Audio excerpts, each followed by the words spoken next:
Accessing library computer data.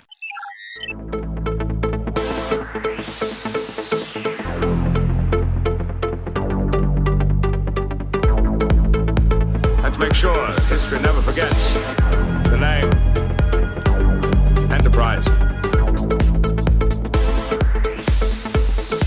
Hey everybody, welcome to the Penske Podcast. If you haven't tuned in before, this is a podcast where we are running through all 178 episodes of Star Trek The Next Generation, giving our thoughts and feelings about each and every one. Right now we're up to episode 19 of season 4. This one is called The Nth Degree. It was directed by Robert Legato, written by Joe Menosky, and it aired back on April 1st, 1991, April Fool's Day of 1991. Do you remember where you are when that happened? In this one, the crew discovers an alien probe near a malfunctioning Argus array telescope. Geordi LaForge and Reginald Barclay attempt to examine the probe from a shuttle, but it emits an energy surge, knocking Barclay unconscious. He then becomes a super genius. Modi Operandus is here to talk about the Nth Degree with me, so right after this, we're going to go deep on the Nth Degree. I'm sorry, Captain. I was only trying to help. Our computer was too slow to compensate for the overload on the array. So I created an interface that communicated my thoughts directly to the central processing unit. Exactly what does that mean? My body is as you see it here, but much of my higher brain functions and memory have been transferred to the starboard computer core. Mr. Barclay, remove yourself from the computer system. Leave the holodeck. I'm afraid I can't do that, sir. And why not? My primary cerebral functions are now operating almost entirely from within the computer. They have expanded to such a degree that it would be impossible to return to the confines of my human brain. Any attempt to do so would mean my death. Modi, I have good news and I have bad news. What's that? The good news is you've been appointed to be showrunner of Star Trek The Next Generation in its 4th season. Oh boy. The bad news is ratings aren't doing so good, so you got to make some budget cuts. All right? Okay. So we have 4 very highly paid guest stars, and we need to start thinning the herd here. So out of these 4, who are you going to choose to never make another appearance? You have O'Brien, Barclay, Guinan, or Q. Who's on the cutting block for you as a creative force going forward? Number 1 is Q, probably. You'd lose Q. He's going to be the first one to go? Okay. And then number 2 would be Barclay. Barclay would be number 2? Okay. Yeah. And so we're down to O'Brien and Guinan. Who we only have the budget for one. Who's going to go? I really like Guinan. But given that I know how much like we get out of O'Brien as a character, even for like across like channel and across like series, yeah. I'd probably keep O'Brien and get rid of Guinan. Okay. Would it impact you if you were allowed to keep O'Brien on Deep Space Nine? He just can't appear on TNG. Oh. All right, yeah, I'll switch it then. I'll keep him on. I'll keep him on Deep Space Nine, and then I'll keep Guinan on TNG. All right. So your order would be from best to worst. You'd have Guinan, O'Brien, Barclay, and Q. Yep, that's right. All right, interesting. I think I'm pretty similar. I might switch Barclay and Q, but really? That's ignoring this episode. So let's get into the Nth Degree, which is Barclay's return. It's his second appearance. Mm-hmm. He comes back and he gets sort of turned into a super intelligent being and takes over the Enterprise.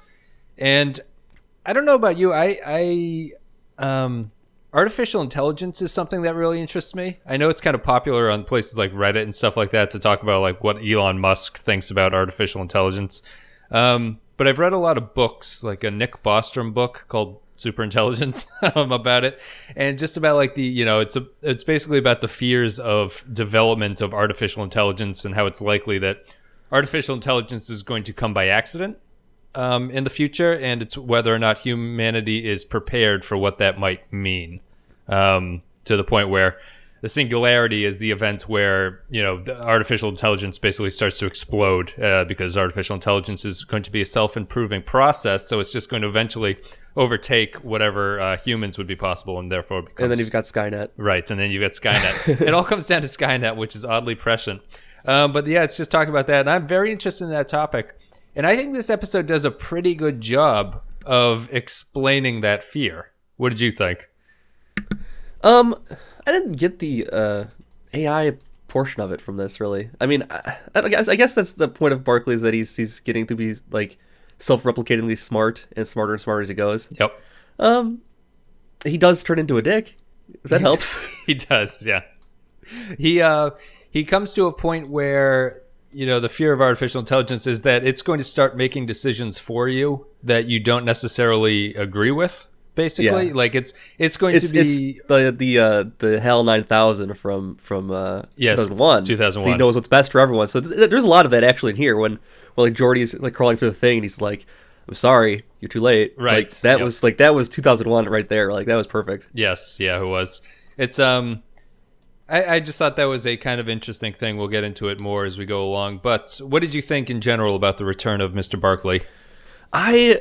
I kind of like his performances actually. He does the neurotic guy pretty well, and maybe a little over the top with it. But I don't know. I kind of like the turn for the character, but I also just think this episode is ridiculous in general too. So yeah, it's I think Dwight Schultz is like one of the better guest stars. It's weird that I would cut him early, but it's really just the fact that the other characters are kind of very strong. He doesn't have a lot going for him besides his sort of nebbish personality, but I think he crushes it every single time. Oh yeah, for sure. This episode is great. Yeah, Hall of Pursuits is really good.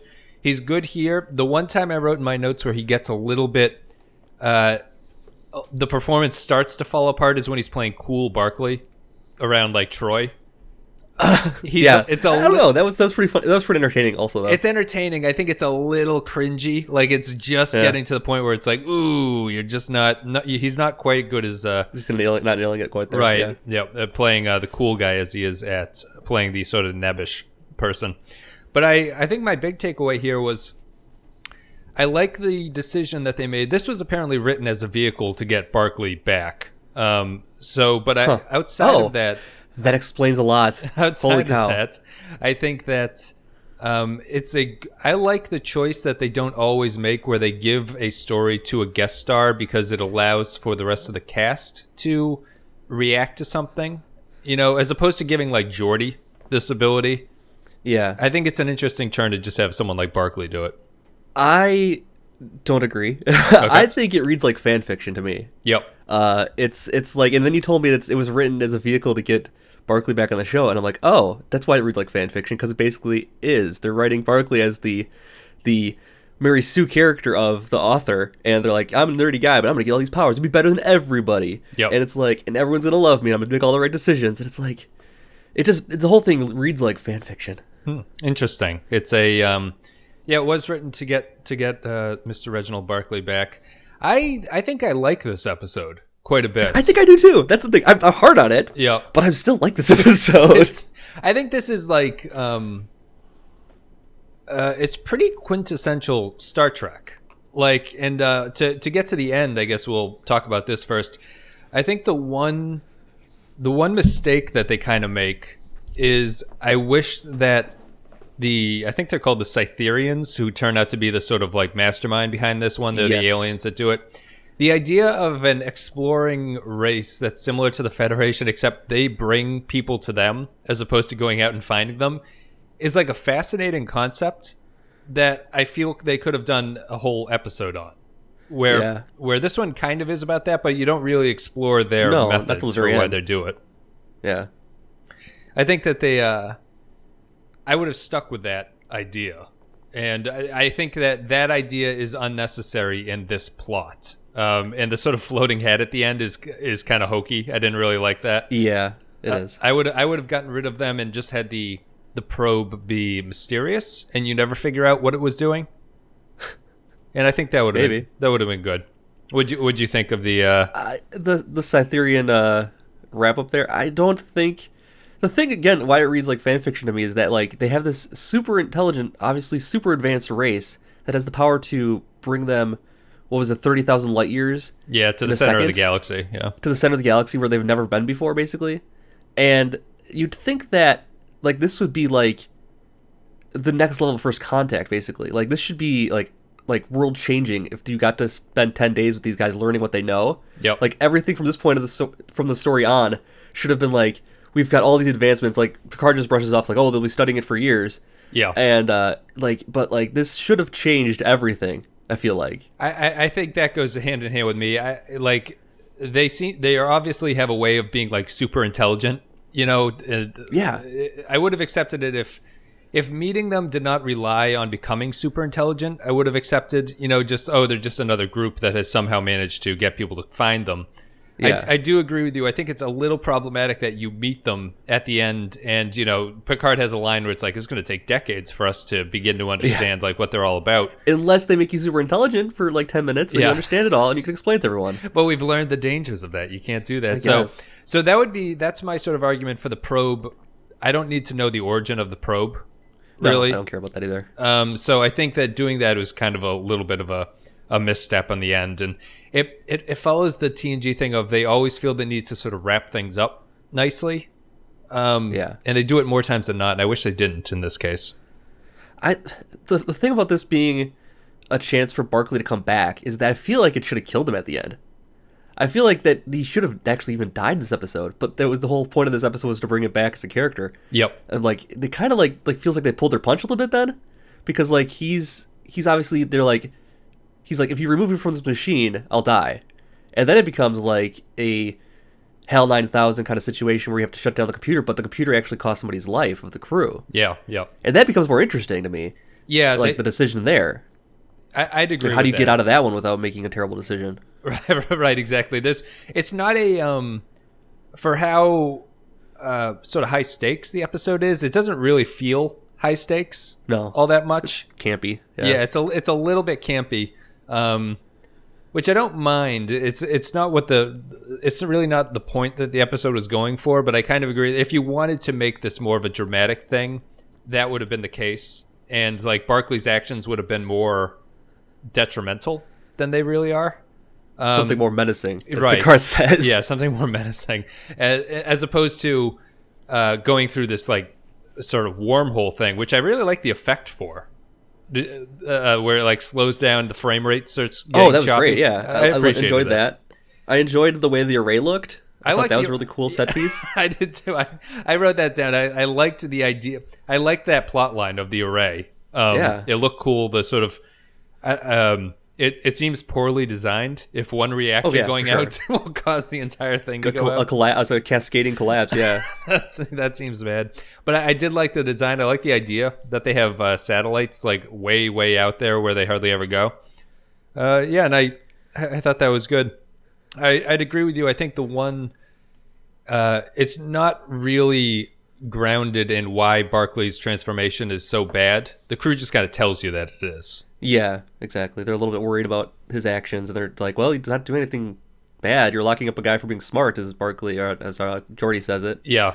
So, but then he does go off the rails anyways. He does right after that. I would have had his stuff be a little bit more menacing. It's fine when it starts off because he starts going outside the chain of command, which they never really reprimand him for, which was surprising. And I would see it after that. I would see like another step where he starts changing replicator food or something, to be like, this is the peak nutrition and no one likes it. Like that's the only thing he allows the computer to make or something like that. But they don't do that. It really just jumps to, hey, I want to show you the center of the galaxy. And Picard goes, please don't. And he does it anyway. And does it anyways, yeah. Yeah, it feels like they pulled their punches because they needed to bring him back as a character. Yep. That they wanted him to be likable at the end of it. They wanted him to not have any type of real changes to his arc at the end of it. Like, he still goes back to being the neurotic guy so they can use that character again. He's a little bit more confident. Slightly. That's true. He does. He's the only character that really changes like that. I mean, because he is. In the first episode, he's very neurotic and he's trapped in his fantasies.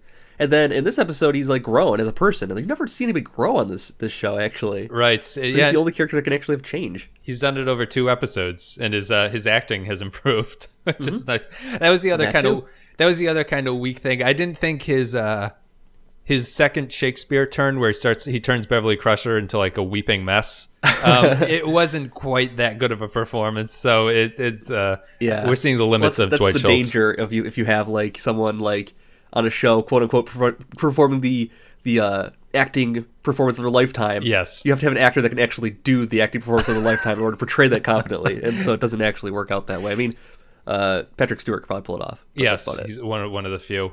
I did appreciate the opening. I love Data's reaction to everyone politely applauding the performance. Yeah, that's pretty good. He called it adequate, which I thought was kind. Oh yeah, that was more than kind. Yeah. Yeah, people forgetting their lines is generally not an adequate performance. So would you really? You mentioned before that you liked this episode. So would you really like about it? Okay, so like I said, Barclay kind of turns into a dick, and I kind of like that actually. Yep. He's got some good lines. He's got some good. I just kind of like, as the first time I watched, it's like, oh, that's an annoying line. But then when he's trying to tell the computer how to build a neural interface, he's like, "That's fine. I'll tell you how to do it." Right. I like that. I actually like that line. The first time through, I watched it a couple times here, and I didn't really like that part. But then I like it at the end there. Did you like the effects work on the when he's in the chair? The neural interface, yeah, I kind of did like that actually too. Yeah, I liked it. It was an interesting, cool idea that they haven't really done on the show before. And I like that the lasers intensify as he's like thinking about stuff. Yeah, and they're like, as soon as Worf's like, they're gonna find a way to stop you, the lasers intensify. Yeah, it's probably in the script. It just says lasers intensify. Dwight frowns a little bit more. Yeah, I like that idea. I like the I didn't mean to interrupt. I'll start off with that. I like the idea of him becoming the computer. I think is the natural progression for that kind of thing. I did think it was weird they never had him square off against Data to show like how far he's become. I didn't need Data to save the day, but I would have if he had shown that he's past Data. Yeah, right. If he came up with a solution that Data was having trouble understanding. Which they kind Data of do should be the most sympathetic to him, I would think. You would think so, yeah. And that's true. They never really had a square off thing between, and that actually Data kind of undercuts the entire premise of the conflict here, because Data is Barclay as far as a super smart being that they don't know if they can fully trust. Yep. I mean, that is Data. Yes. And they always give him their full trust all the time, except for like 1 or 2 episodes. So yeah, it kind of undercuts the whole theme of that. But they already have this super intelligent artificial intelligence there. I always thought that, in the movies, Data gets his emotion chip. He gets it in a couple episodes, too. And I always think it's a terrible thing that they do, because they basically just turn him into a dick. Like, that's what Data becomes when he gets his emotion chip. He's just kind of like an asshole.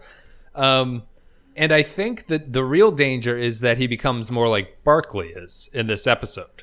You know what I mean? Right. That's a more dangerous outcome for giving emotionality to the computer, which is kind of what Barclay has here. He thinks he's acting in the best interests of everybody. Data never undergoes that, so I think it's kind of a missed opportunity they do with Data, and I appreciate that this episode is one of the few episodes that actually touches on that subject about like how someone super smart is kind of dangerous to the rest of the crew, or at least in their minds poses a threat to the crew, even if he eventually ends up not particularly being dangerous. As far as this being a good script or not, does anybody here make a choice at all? No. I don't think there's anything about this that's like a character makes a decision to do something. It's just like Barclay becomes super intelligent and gets increasingly intelligent, but doesn't actually like have any conflict there about it. He feels great about it. Yes, and he's not conflicted. He loves it. And the crew, they decide, I guess, to turn on him, and they say, okay, we can't trust him anymore. That's the one choice I guess they make, but it doesn't matter at that point, because he already can thwart every single effort they make. It's also kind of out of the blue. It doesn't feel earned to me that they decide to flip around on him. Well, when he saves the array by creating the neural interface, when they decided to flip on him. Yes. Because they're like, okay, he's integrated the computer, he's taking control now. Like, this will be a problem then. They can see the writing on the wall there, but at that point, they can't stop him anymore. Right. So it's like by the time they make their choice, it doesn't matter what choice they make.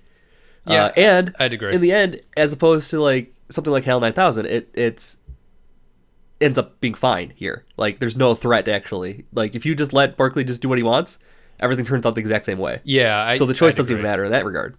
I'd agree with that. I think the script is implying a conflict that isn't really there. The characters are reacting to it just because the narrative sort of demands that someone oppose him as he's going about his business like this. But I think it fits into what we were talking about earlier. It's just like you need to escalate it a little bit better than they do here. And there needs to be a bigger threat. He's not menacing enough. As he's said, yes, exactly. And I would totally agree with that. I think that would be the main. Even though he's taking control of the computer, they still don't have a reason not to trust him. You know? Yeah, he hasn't done anything truly bad at that point. This is the kind of problems you'd probably need to. That's like the key issue of the script, that you'd have to really come up with a great idea and then stick it in. It's probably the hardest part, obviously. Probably. That's I like this episode just for its just for what it's like pure. This is like pure sci-fi, like more so than we've seen recently. And I really like when they do. I don't know if I'd call this hard sci-fi, but it's certainly more sci-fi than the character stuff that we've been seeing a lot in this season. And I like that. I like the fact that they stuck it with Barclay, who's the one able to do this, because I think doing it it's kind of true. It kind of falls into what you were saying. The characters don't really have a lot of character stuff going on here. And I don't know if that would change if it was a regular actor who played the role. Again, that's why it reads like fanfiction to me for that reason. Like, it's like nothing about this episode matters. Yep. The characters don't do anything they wouldn't normally do.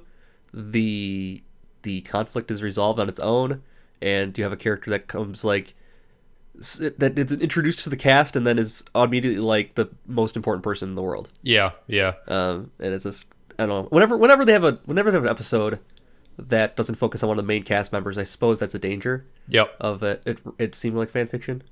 Yes, although they used to do this all the time in the first and second season, which I mean is good enough reason to say you shouldn't do it just because those episodes aren't very good. What I did notice here is that by having Barclay be the lead, the other characters fit their roles very well. Like Deanna Troi is used pretty effectively in this episode. Yeah, for sure. Geordi makes sense in like what he's doing. Uh-huh. I don't. Other guests I've had on the podcast tend to dislike Geordi a bit more. I don't think Geordi's that bad. Geordi's a character that when you put him in his role and you don't have him step outside that, he's a solid character.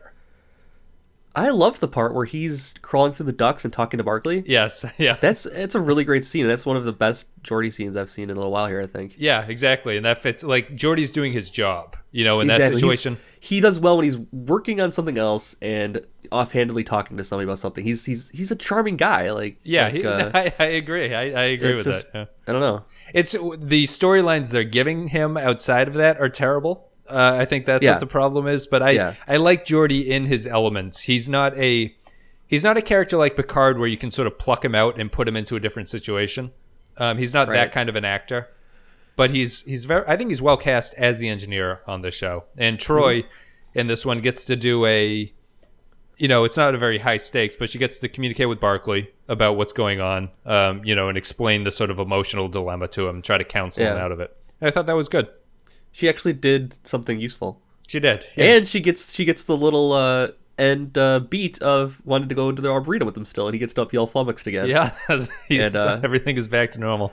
I kind of wish at the end when he's like makes that chess move, then like they turn around like that's not even a legal move, right? Like just to undercut that he's got any kind of intelligence, but he still thinks he has it, kind of thing. I would have loved that. I thought that too. I thought it was a weird beat that they imply that he continues to be super intelligent. Yeah, I just wish they would like checkmate in 9 moves. Right. And then, Then they turn and was like, no. Right. Or he just walks away. I like the idea of the camera panning to them and just being like, "That's not a legal move." It's not like that. Right. That they just moved back to where it was. It's like, no. Like, fuck that guy. Yeah, that's a terrible move. Cool. Well, I think we're done wrapping this up. I'm going to play an audio clip, and me and Modi are going to come back. We're going to give our final thoughts and rating. So, how much do you remember? Well, I remember doing everything. I just don't remember how or why. How do you feel now? Smaller. Just plain old Barclay, huh? Always seems to come back to that, doesn't it? You know, almost everyone has a moment in their lives when they exceed their own limits, achieve what seems to be impossible. The tricky part is what happens afterwards. You almost always feel a sense of loss. But it is possible to carry something of that experience through the rest of your life, in ways that you aren't even aware of now. I think I know what you're saying.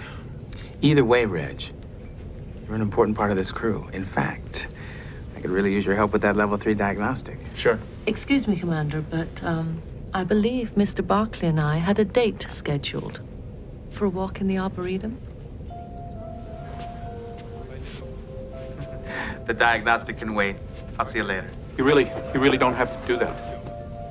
I know.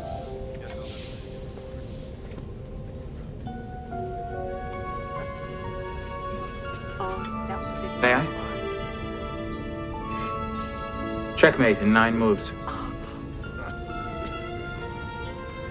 I didn't know you played chess. I don't. So, my good sir, what are you going to give the Nth Degree as a rating? I feel like my description of it as bad fan fiction Yeah, I was surprised would by make me that. think Yeah. would make me think that I don't like this episode, but I actually really do like this episode. I'm gonna give it a 3. On the strength of Dwight Schultz's performance and Geordi's interaction, and I mean, except for the very end part, the plot is really, really good. Yep. The Cytherean ending doesn't really do anything for me, but up until that point, it's really interesting actually. And if they would have pushed in a different direction, where they could have made it more menacing, this could have been an amazing episode. Yes, I think I 100% agree with what you just said. I think this is a really good episode. It's much better than I remembered it. It's the ending that lets me down, and a little bit of the stakes work that we talked about. But I really like the examination of superintelligence in this. I think it's not. I don't think they miss the mark really whatsoever in how they handle it. It's a little bit of the narrative issues that I have a problem with, but I think this is good Star Trek in that it's taking an issue and exploring it fairly effectively in an hour, and it gives you a nice little bit of like sci-fi through which to do that. For sure. I'm Yeah, going it cribs to on 2001. It calls in all of the touchstones you'd expect for a story like this to call on. Yep. And yeah, it's one of their good sci-fi things up until a point. Yeah. I think it's I'm going to give it a 4 out of 5. I think it's above. Nice. I think it's an above average episode. I really like it, and I agree with you. It could have been an excellent episode if they had just fixed those minor things. But yeah, that's it. I'm going to give it a 4 out of 5. Modi gives it a 3 out of 5. I think we're pretty much on the same page with that episode, which is interesting, and it was a pleasant surprise. I'll say that for it too. So you guys are on YouTube listening to this. You enjoyed the content today. I'd appreciate a like and a comment. If you're on iTunes, a rating or review helps get the show out there. Modi, thank you very much for coming on, for talking about this. Thank you. And we're going to be back, you and me, with Cupid in a couple days. Oh boy. Oh boy. And so look forward to that. Q makes his dramatic return. The Nth Degree is over and done with. See you guys later.